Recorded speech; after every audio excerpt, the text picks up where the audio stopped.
Slide Quest, a cooperative game and a dexterity game published by Blue Orange and presented at Gen Con 2019. In this game, the player or players will cooperate to guide a knight onto several adventures. Basically, you're trying to complete a number of adventures to win the game before the knight loses a certain number of points. And depending on the number of points that you choose, well, right there you have the difficulty of the game. Of course, the more points available to the knight before defeat, the easier the game. The game can be played solo, as the box says here, but it really shines with 4 for reasons that you will see. The box says 7 and up. Now, usually this kind of estimate on game boxes is very conservative. If a box says 12 and up, I know that my 7-year-old can play it.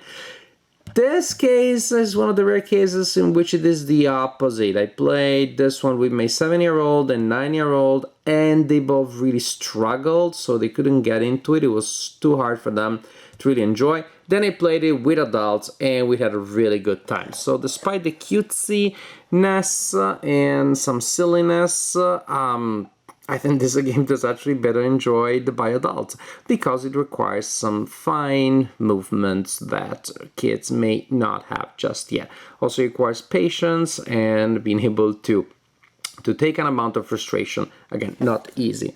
But let me show you the game. Well, actually the game, the box itself becomes one of the components, actually the main components inside the box, and the box has these 4 notches. You place these 4 plastic levers and this plastic platform in the middle. And this general idea is that the players will control these things so they will change the inclination of the play area, and that will make this knight slide around.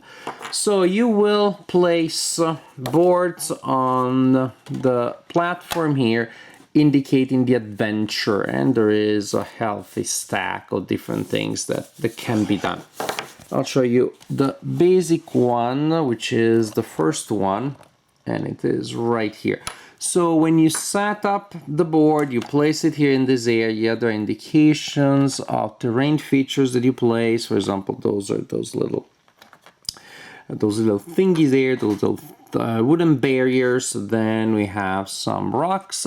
Each time you fall in a hole, of course, you lose a life. And in this game, the knight starts from here and needs to reach here, walking on the path of light. I don't know if you're not allowed to like ever depart from it at all. What we play is you kind of sort of have to stay there. And so, for example, I would do like this, and then just this one, then I move here. Ooh, that was a close one. And then we go here.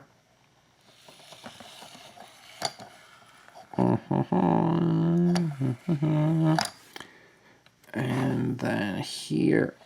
A little bit to the side. Let's bump against that rock.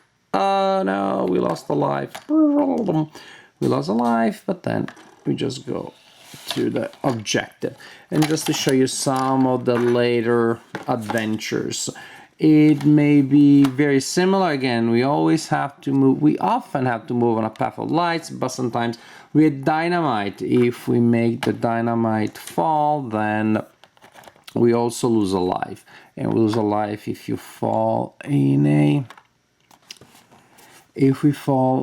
hole. And this, so if we touch this heart, however, we also recover a light. And so now this would be another adventure on which I'm going. Okay.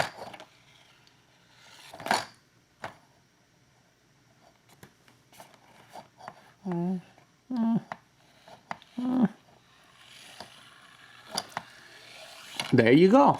I also want to show you some later adventures, later challenges. You fight against monsters. Basically, there are wooden monsters on the board, and your task before you can exit the board is to push them is to push them into those holes. And so, in the holes, those are the monsters. That's where you place the monsters. We have a cool arch, we have to go through it to complete the game. Some fences here, a rock. Our knight starts from the sign and wants to reach that sign, but only after defeating those two evil guardians there. And so let's see how this works. We go down there, the epic fight begins, and I bump into a rock right at the beginning of the epic fight. Totally anticlimactic. Where is a Infinity Gauntlet when you need one? Oh, that's annoying, because that guy's already all the way against the edge, so that means it'll be hard to push him anywhere. And so the epic fight. We'll take a break, we'll get back to that one later, if we decide to do so. Aha! Let's see how it goes with this one.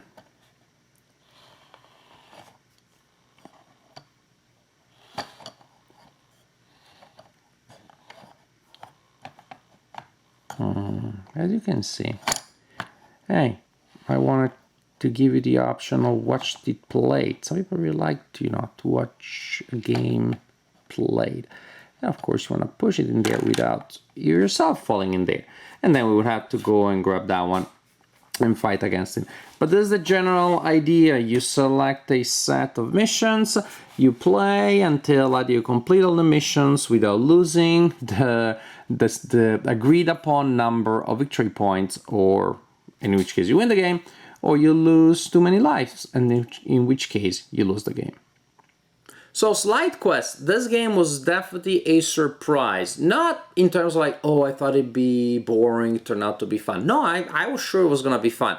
A surprise regarding the target audience, because I thought it'd be a game for kids and families that my adult friends may also enjoy.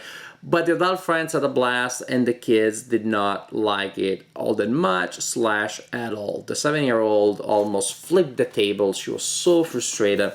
The 9-year-old, I don't know, she's pretty smart. She usually gets stuff. She can play complicated games. But somehow she was really struggling figuring out which of those levers you should press down to make the knight go in a certain direction. After a while, I just saw that, oh, she seems to get it, and still she was pressing the wrong levers at the wrong time and getting frustrated. And I think this is a game. You shouldn't be forced to play it if you don't want to. I play solo, and actually it's rather entertaining. I play with friends and we have such a good time. We also happen to play with exactly 4 adults, which I think is the way it should be played. And we were laughing, we were giving feedback to each other, friendly banter. What the heck are you doing? Stop moving the knight that way. Blah, blah, blah. Giving quarterbacking each other, but not in a way that felt like alpha player, not in a way rather than, okay, Rebecca, you do this, let's do this. You get ready, because as soon as we get next to the hole to push in the monster, you're gonna need to do that. And the player's like, well, we can do that. We agree to that plan. But again, the quarterback will still have to shut up from time to time because players are trying to do what maybe the alpha player told them, and it doesn't work. And then players have to improvise. And there's this escalation as everything is, going very fluidly and smoothly. Minor mistake turns into a slightly imprecise movement to adjust that, and then to adjust that you have more frantic, and before you know it, all chaos breaks loose, but in a fun way. So I see this as a game for adults, really. And if your kids, I don't know, maybe they are already like piano prodigies, so they have that accuracy in their fine movements. My kids ain't. Also, I played this with other adults that are parents, and were like, yeah, no, this is not a game that my kids would enjoy. I see this as a dexterity cooperative game mainly for adults or for, I don't know, very gifted kids. But in general, for the right audience, with the right target, which may not be the one that you think, from the box, this game can be a lot of fun. I know we had a great time playing it. Sure, there isn't a lot of deep strategy, but we were laughing, we were having a great time, and so that can't be wrong. When a game gives you that, I think that's pretty good. That's good enough for me.